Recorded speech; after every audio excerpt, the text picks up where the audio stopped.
The courtroom was filled with the usual tension of a busy Monday morning. The buzz of whispers, the shuffle of papers, and the heavy air of expectation surrounded the worn wooden benches where people from all walks of life waited for their turn. In the front, Judge Malik sat in his chair, the gavel resting in front of him like a silent warning. He was a man of principle, in his late 40s, with a reputation for being strict but fair.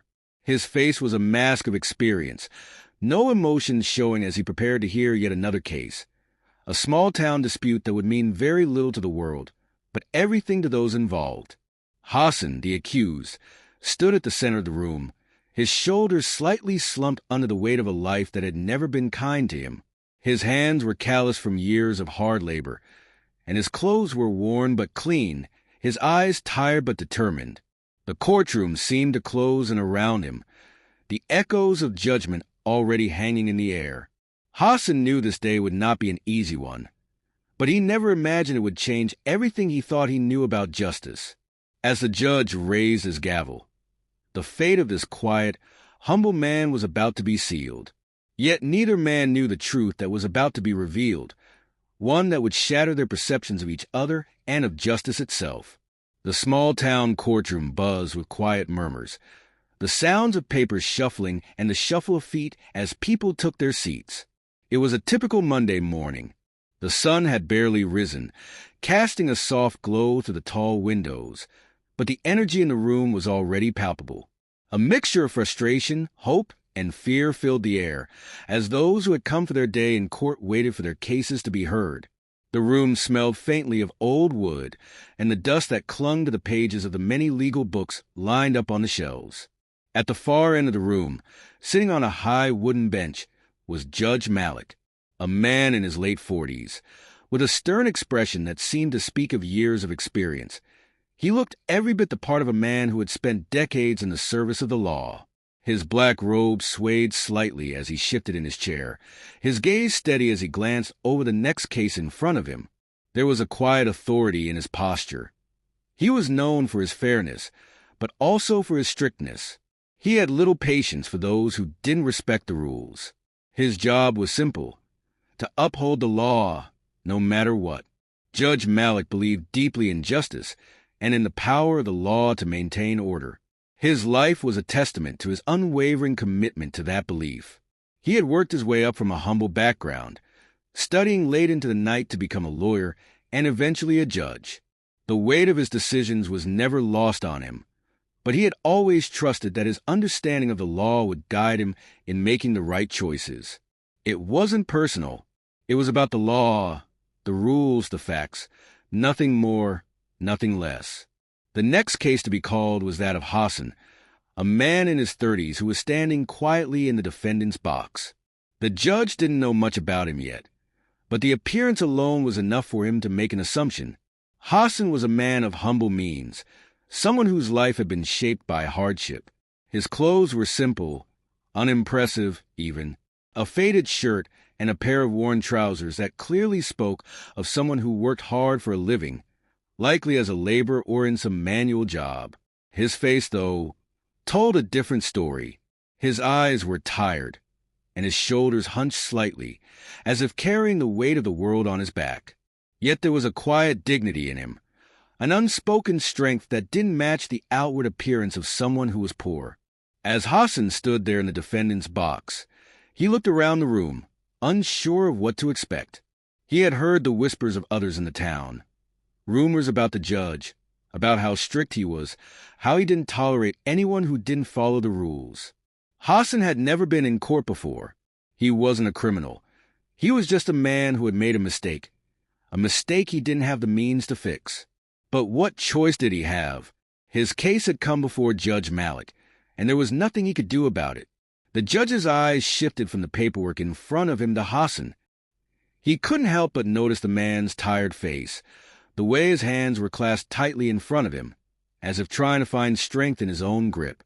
The judge's mind quickly formed an opinion about him: a poor, struggling man who had probably broken the law out of desperation.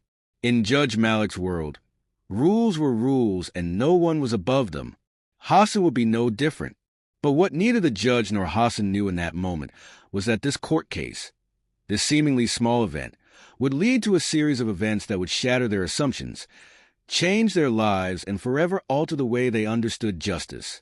As Judge Malik readied himself to impose a fine for the infraction at hand, a truth was about to be revealed that neither of them could have possibly imagined. The simple words of a ruling would soon be the beginning of an unexpected journey for both men, a journey that would make them question everything they thought they knew about right-wrong and what it truly means to be just. Hassan stood in the defendant's box, his head slightly lowered as he listened to the prosecutor's words. The room fell silent, save for the clear, sharp tone of the prosecutor's voice, which echoed off the walls. Hassan felt every word like a heavy weight on his chest. The charge was small, seemingly insignificant, a violation of a local ordinance that he had unknowingly broken. But to him, it was anything but minor.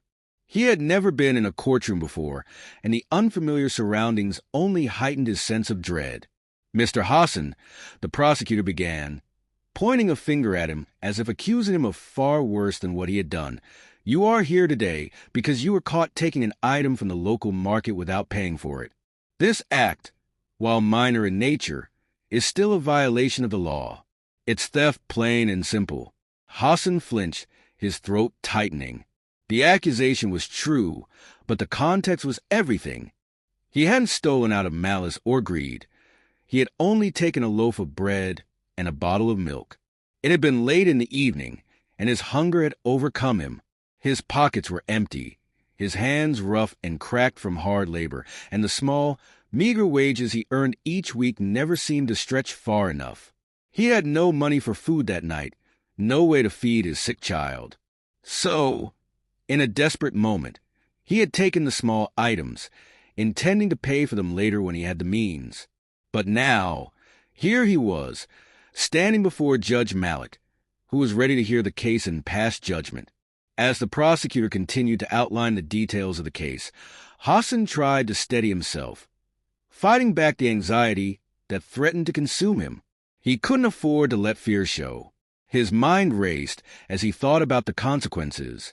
The fine could be much more than he could ever pay, and worse, it could lead to worse punishment.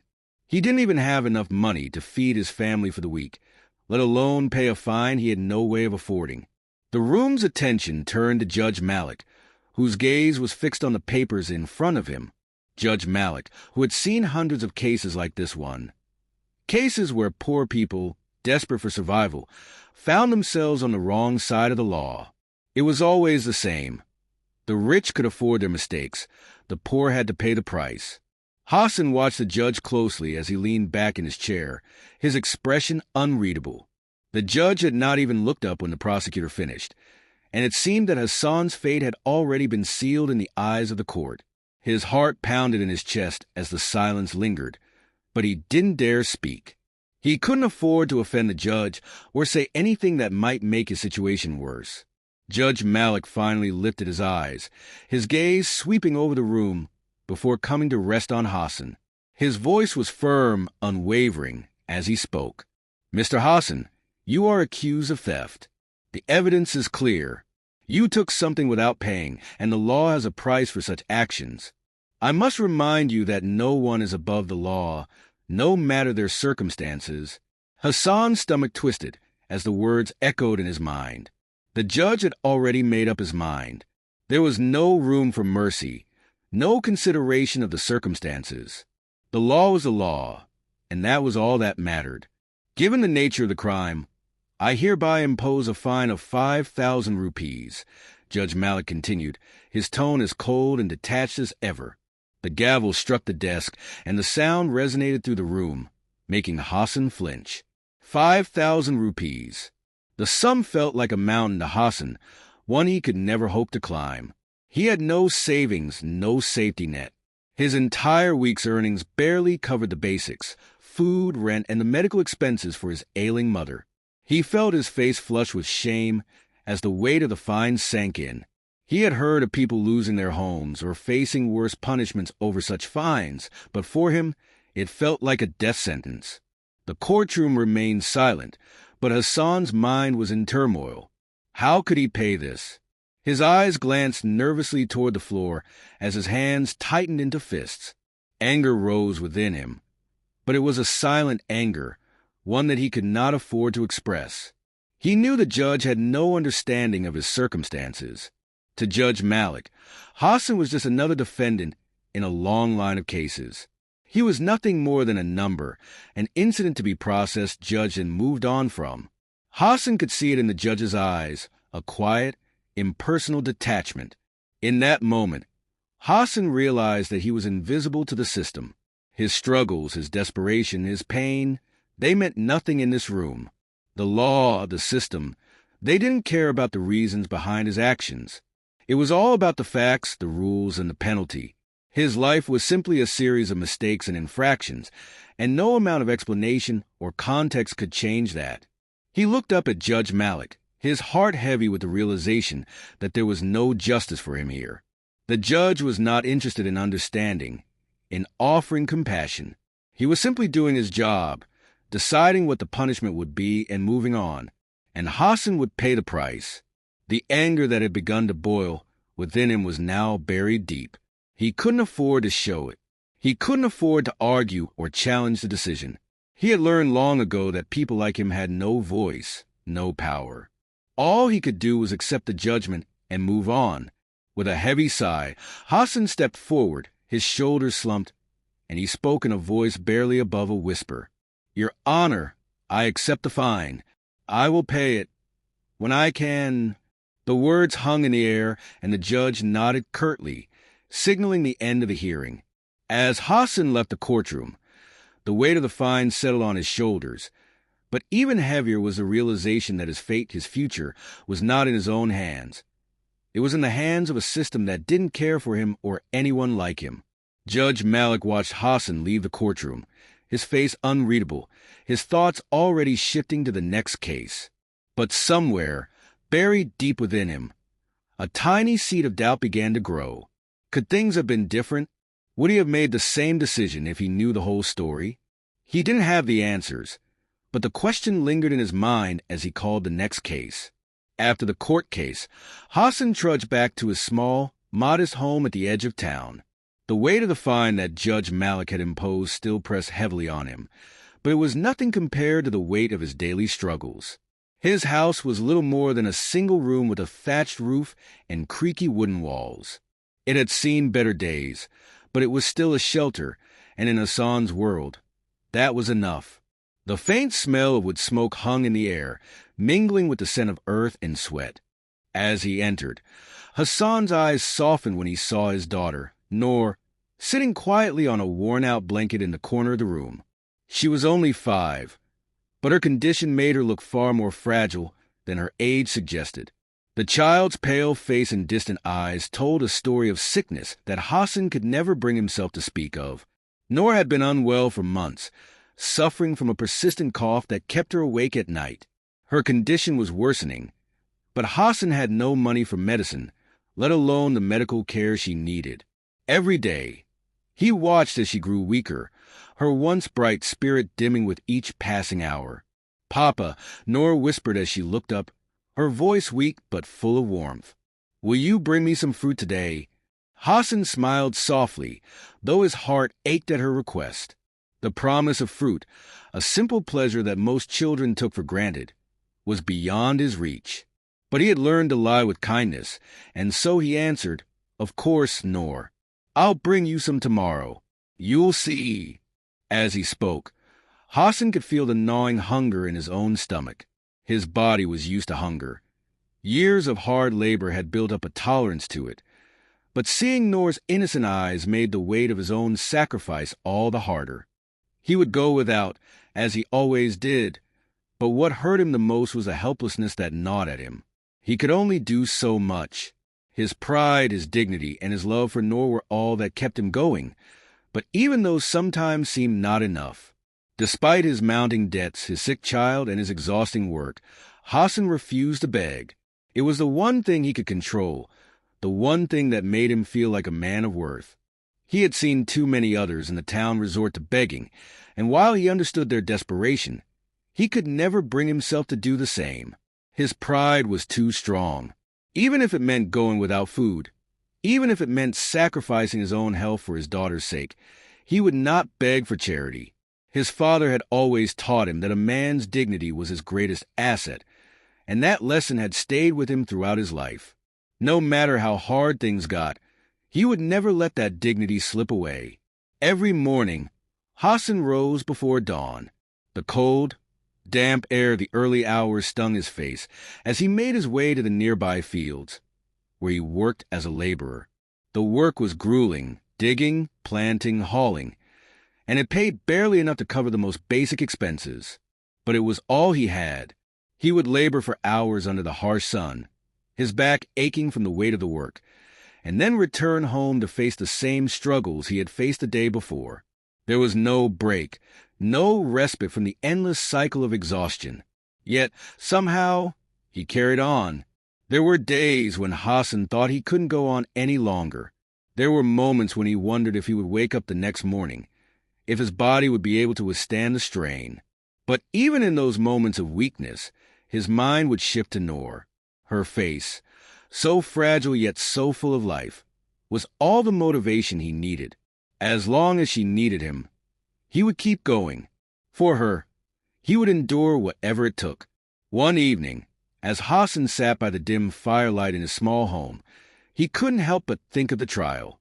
The judge's words echoed in his mind, the cold finality of the gavel still ringing in his ears. He had no hope of paying that fine. He didn't even know how he was going to buy food for tomorrow. He had thought, perhaps foolishly, that the judge might understand his situation, that his plea for mercy would be heard. But instead, he had been met with the indifference of the law. To Judge Malik, Hassan had been just another case, just another poor man who had broken the rules. Nothing more, nothing less. There was no understanding of the struggle that had led him to that moment, no consideration for the sacrifices he made each day just to survive. Despite all of this, Hassan could not allow bitterness to take root in his heart. He had seen too much of that in his life. The anger that festered in the hearts of those who felt wronged, the resentment that built up in the poor and the downtrodden. He knew that kind of life all too well. But he had learned that bitterness was a poison that only destroyed those who held on to it. And so, he focused instead on the things he could control: his work, his love for Noor, and the small acts of kindness he could afford to others, even when he had nothing to give. One of Hassan's small joys, despite everything, was the act of giving.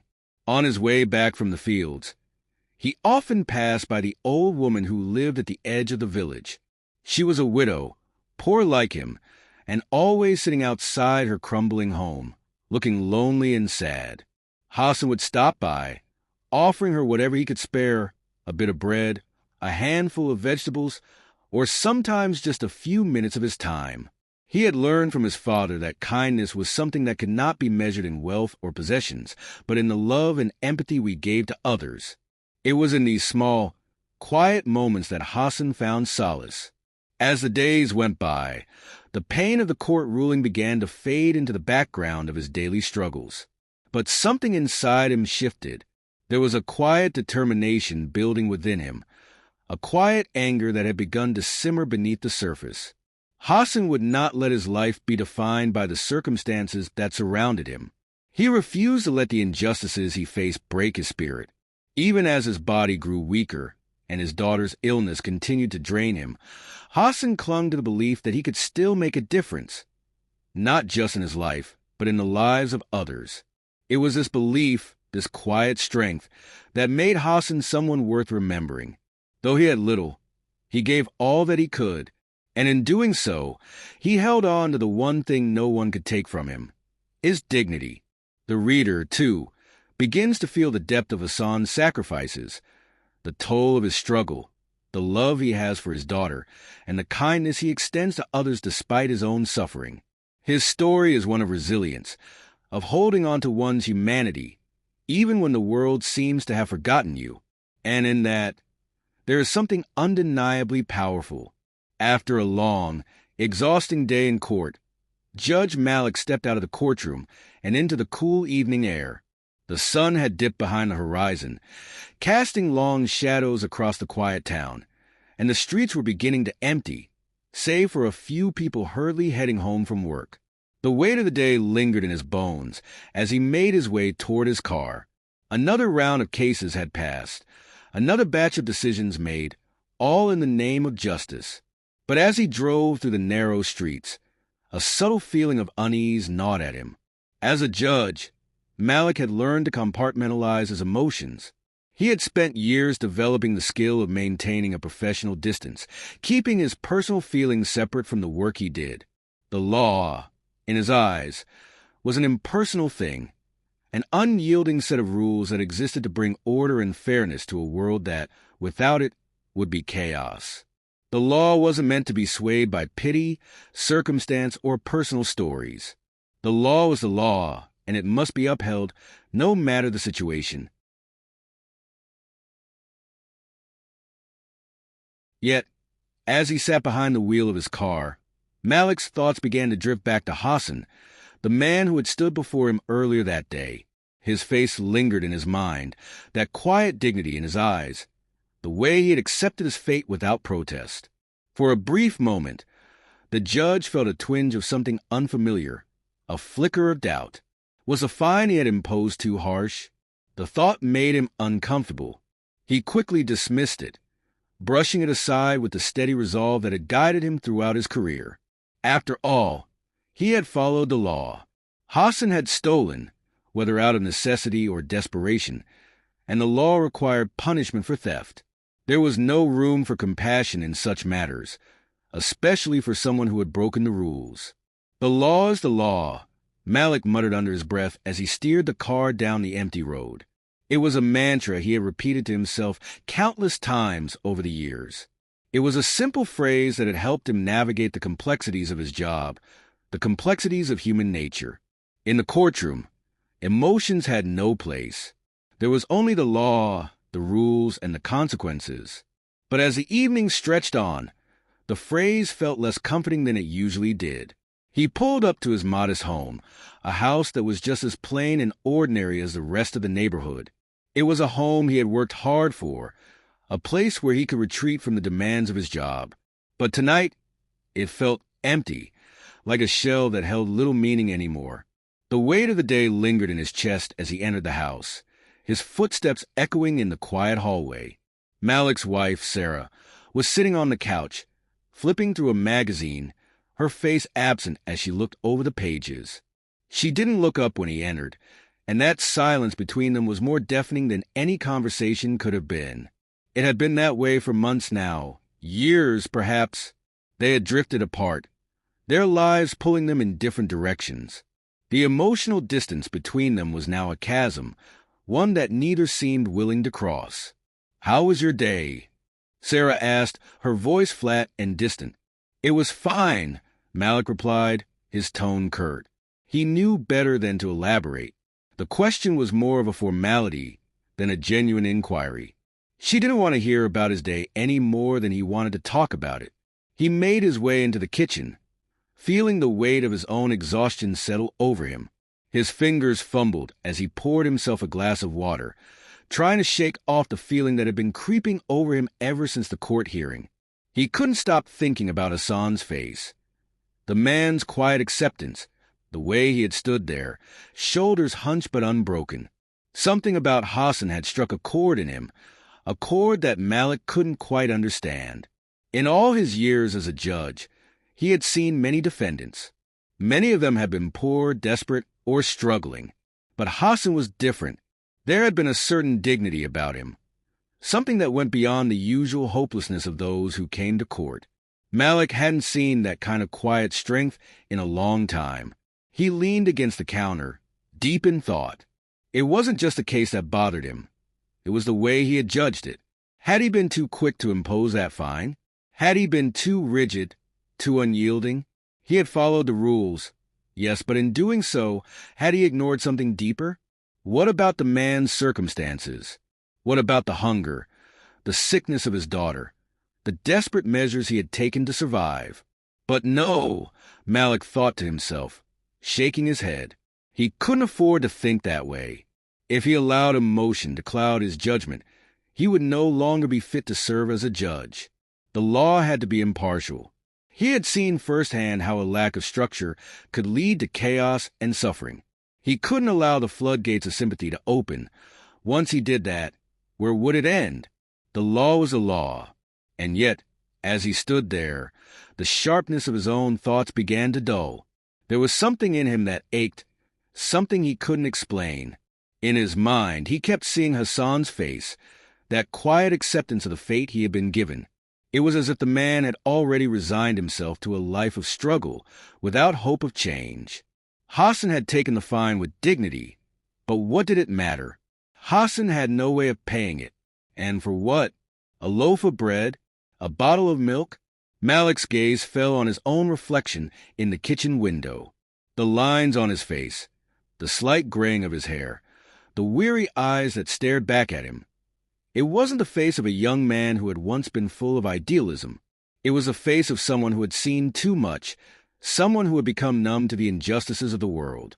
It was a face that no longer questioned the system, no longer wondered if there might be a better way. But perhaps, just perhaps, there was more to justice than the law alone. As he sat down at the table, his thoughts continued to race. His own life, like Hassan's, was not as perfect as it appeared. The distant silence of his marriage, the growing sense of dissatisfaction with his work. It all pointed to a life that, on the surface, seemed to have everything but was quietly unraveling. The more Malik thought about it, the more he realized that the world he had built for himself wasn't as unshakable as he had once believed.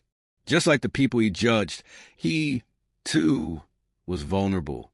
And for the first time in years, he began to wonder if the law, as rigid and unyielding as it was, might not always be enough.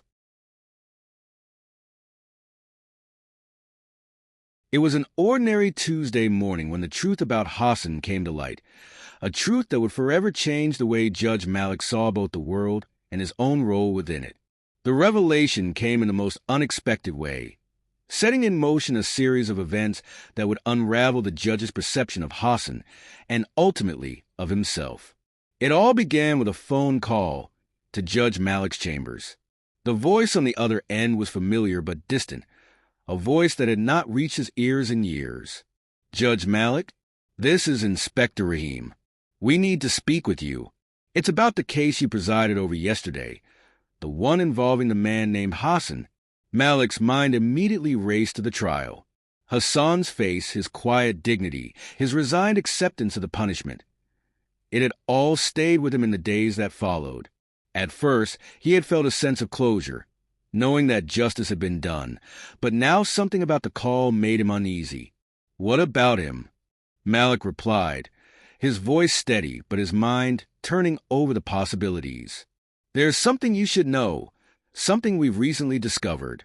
It's about his past. You might want to sit down." A cold shiver ran down the judge's spine as he heard the urgency in Rahim's voice. He quickly agreed to meet and, within the hour, found himself sitting in the small, cluttered office of the inspector, the walls lined with case files and photographs. Rahim sat across from him, a solemn look on his face. "What is this about?" Malik asked, his voice barely above a whisper. "Hassan," the inspector began, pausing as if weighing each word carefully. "Hassan is not just the poor laborer you think he is. In fact, he used to be a wealthy man, a businessman with a thriving company. His life was completely different until a few years ago."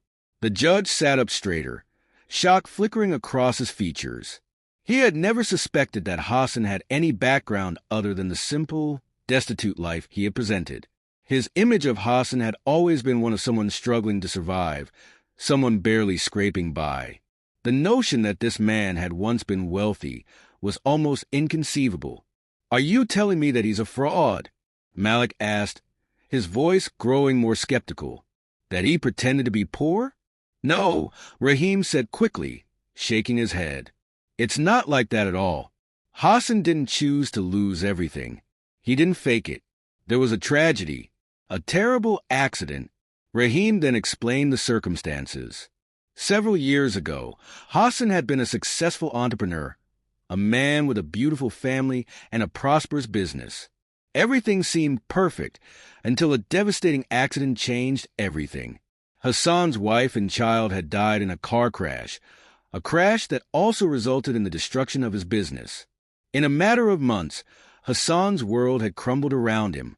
He lost everything, the wealth, the house, the life he had known. But what made matters worse was the guilt that consumed him.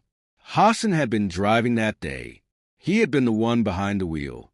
His wife and child had been in the car with him, and while he had walked away with only minor injuries, his family was taken from him.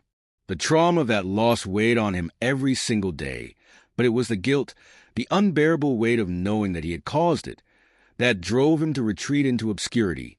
After the accident, Hassan gave away what little he had left. Rahim continued. He sold his house, donated his savings, and disappeared from the public eye. But that wasn't the most incredible thing. Hassan became a silent benefactor to people in need. He anonymously helped the community, donating money, paying for medical bills, and helping rebuild homes. No one knew his identity, but they called him the Invisible Hand because his acts of kindness seemed to come out of nowhere. Malik sat in stunned silence, the weight of the revelation settling on him like a heavy cloud. Hassan, the man he had judged so harshly, was not the desperate, hopeless criminal he had believed him to be. He was a man who had suffered immense loss and, instead of succumbing to bitterness, had chosen to help others. But it wasn't just that. There was something else that left Malik speechless. "You see," Rahim said, his voice lowering as he looked the judge directly in the eye. "Hassan's story is linked to yours in a way you might not know. You remember the car accident your wife, Sarah, was in 5 years ago? The one that almost left her paralyzed." Malik froze, his mind racing. He had nearly lost his wife in that accident. The doctors had said it was a miracle she had survived, and it had taken months of physical therapy for her to walk again.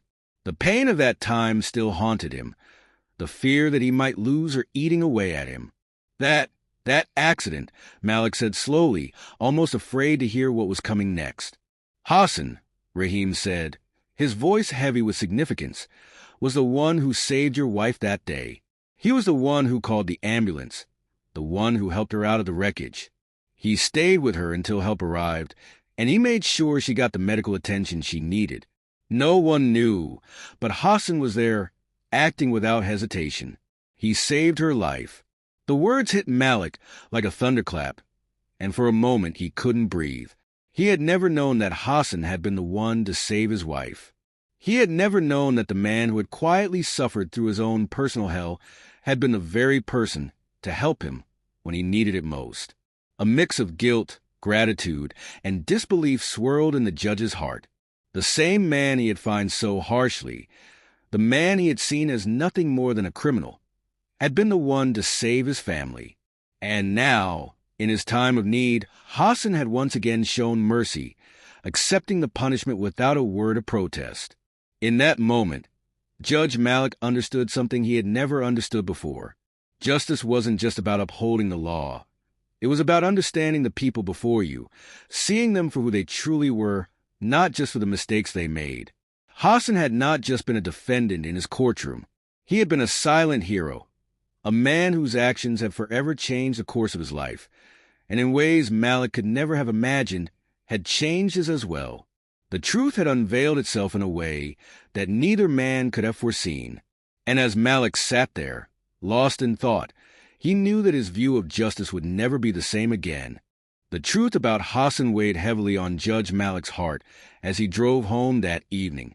He had always prided himself on his ability to be impartial, to judge each case based solely on the facts, the law, and the rules. He believed that justice could only be served by adhering strictly to the system, where emotions and personal circumstances played no part. But now, after learning the truth about Hassan, everything he believed in seemed suddenly fragile, as if the foundation he had built his career on was crumbling beneath him.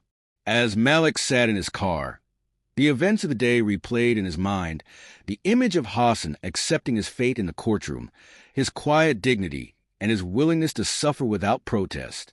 At the time, Malik had seen him simply as another poor man, a criminal deserving of punishment for the theft he had committed. But now, knowing what he knew, Malik realized just how wrong he had been. What struck him the most was how easily he had assumed things about Hassan. He had seen the man's poverty and made an automatic judgment. He had assumed that because Hassan had broken the law, he was simply another desperate soul with no hope. He had failed to see the depth of his humanity, the weight of his suffering, and the quiet strength that had allowed him to endure unimaginable loss. "I was so quick to judge," Malik muttered to himself, his grip tightening on the steering wheel as a wave of guilt surged through him. So quick to assume. The truth about Hassan's past made Malik feel small, as though his years of experience had amounted to nothing. He had never once stopped to consider the real stories behind the faces that came before him in the courtroom.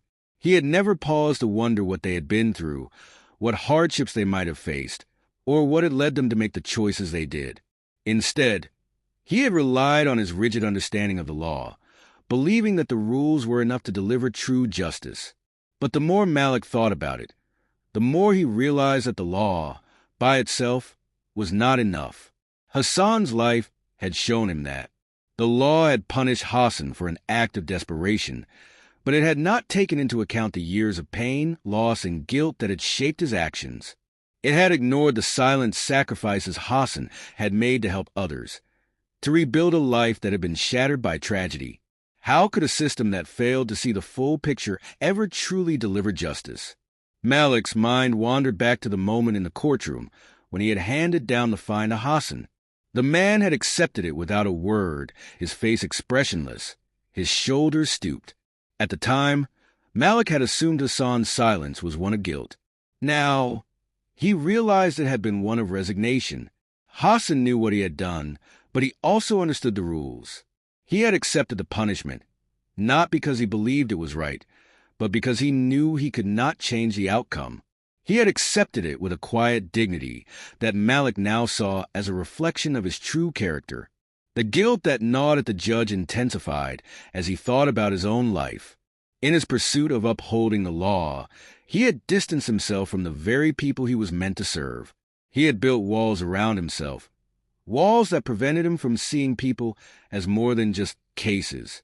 He had hidden behind his profession, relying on it as a shield to avoid the uncomfortable truths of human nature.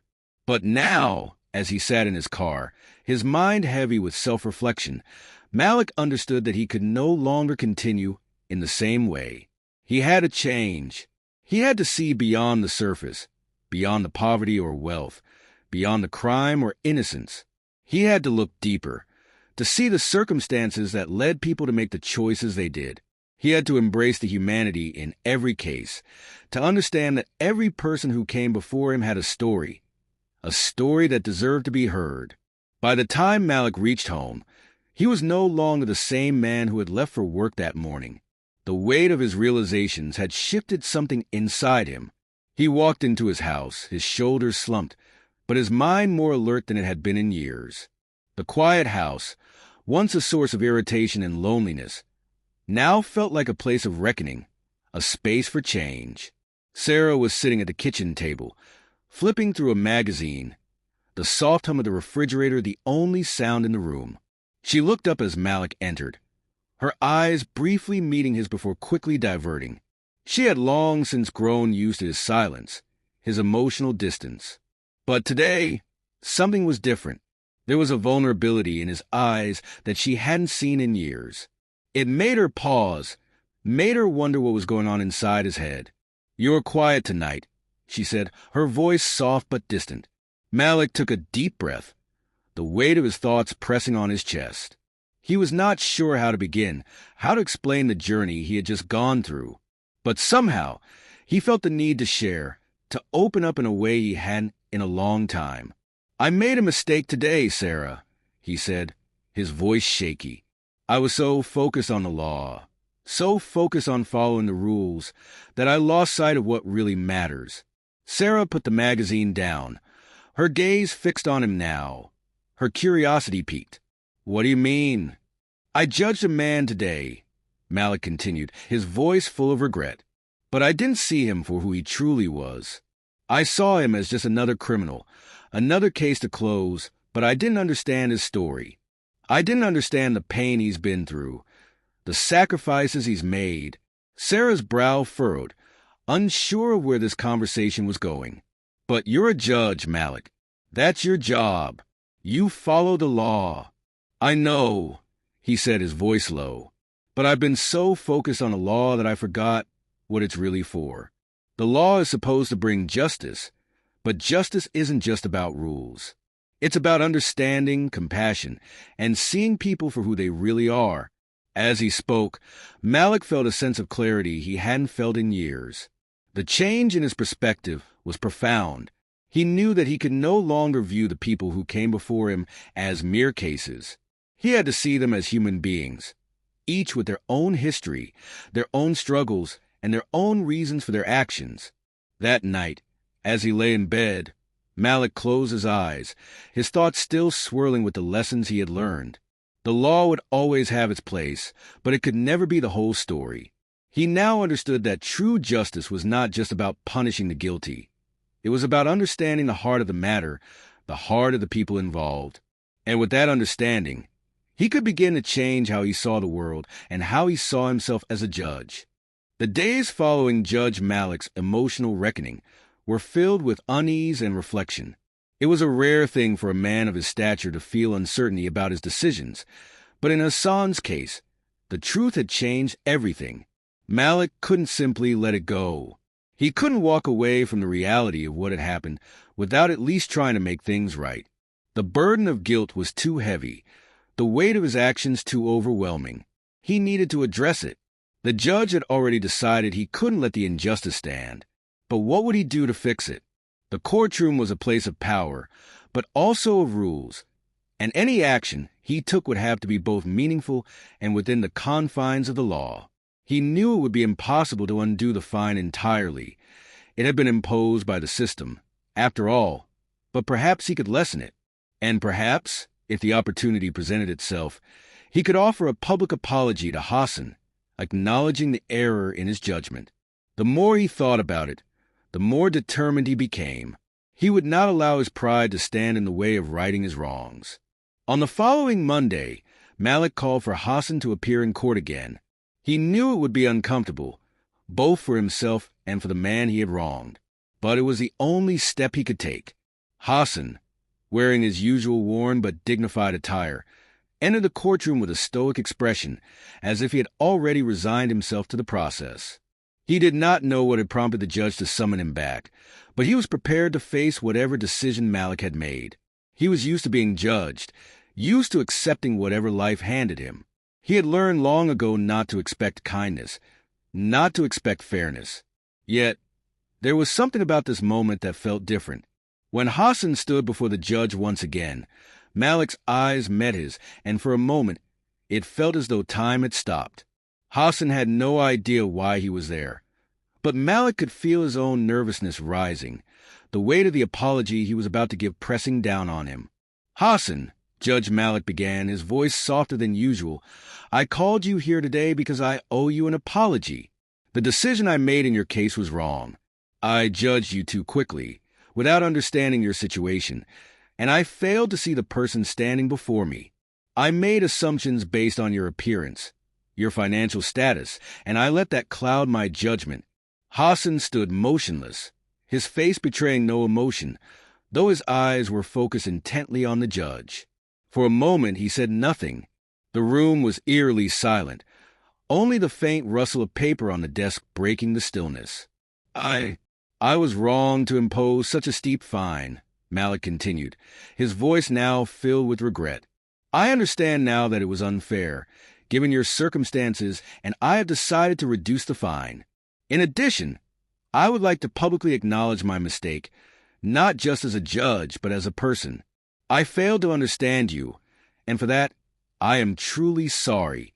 The words hung in the air, heavy with meaning. Judge Malik had never done anything like this before. Publicly admitting his mistake, especially in front of a man he had once considered a criminal, was a humbling experience. But it was necessary. It was the only way to regain the integrity he had lost in his own eyes. Hassan, standing before him, seemed to process the apology in silence. He didn't speak immediately, instead taking a slow breath. The room waited in anticipation, unsure of what Hassan's response would be. The poor laborer, the man whose dignity had been so quietly evident in the courtroom days earlier, now seemed to be weighing his next words with a deep wisdom that made him seem older than his years. "I forgive you," Hassan finally said, his voice steady but not cold. "It's not for you to ask forgiveness. Life has taught me that we all make mistakes. We all carry burdens we don't always show. I know you did what you thought was right, and I understand why you did it." Malik felt a strange weight lift from his chest at those words. It wasn't what he had expected. He had expected anger, perhaps bitterness. But instead, Hassan's response was filled with compassion. It was the same compassion that had led him to help so many people in secret, without ever seeking recognition or praise. "Thank you," Malik whispered, his throat tight with emotion. He had expected Hassan to resent him, to lash out, but instead, he had offered him forgiveness, something the judge had not even known he needed.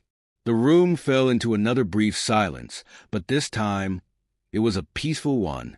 It felt as though something had shifted, not just between the two of them, but within the entire courtroom. Hassan's quiet wisdom had softened the atmosphere. It was as though the old barriers that separated people, class, wealth, status, had suddenly become irrelevant. In this moment, there was no judge and no poor man, only two human beings standing together, acknowledging their shared imperfections. Hassan's forgiveness did something inside Malik. It changed him. He had expected the man he had wronged to be bitter, to hold a grudge, but Hassan had shown him the true meaning of grace. It was not about fairness or justice in the strictest sense. It was about compassion, understanding, and human connection. Hassan had reminded Malik that everyone had a story, that every person deserved to be understood, not judged based on a single action or appearance. Malik cleared his throat, the emotional weight of the moment still heavy in his chest. "You are a better man than I was that day," he said, his voice thick with emotion. "I don't deserve your forgiveness, but I will try to be better, to see the world through your eyes." Hassan's face softened slightly, a small but genuine smile appearing on his lips. "We're all trying, Judge. We're all just trying." The words hung in the air, echoing in the stillness of the room. The two men stood there for a moment, their differences forgotten. The judge and the laborer, the wealthy and the poor, the one who held the power and the one who had none. At that moment, they were simply two men connected by their shared humanity. As Hassan turned to leave, Malik felt a sense of peace settle over him. He had made a mistake, yes, but in the end, he had learned a valuable lesson. Life was not just about the law. It was about understanding, compassion, and empathy. He knew that this encounter with Hassan, would change the way he approached justice from now on. He would no longer judge people based on their appearances or their financial status. He would look beyond the surface, to see the stories, the struggles, and the hearts that lay beneath. And with that newfound understanding, Judge Malik stepped into a new chapter of his life, one where empathy, humility, and the ability to see people for who they truly were would guide his every decision.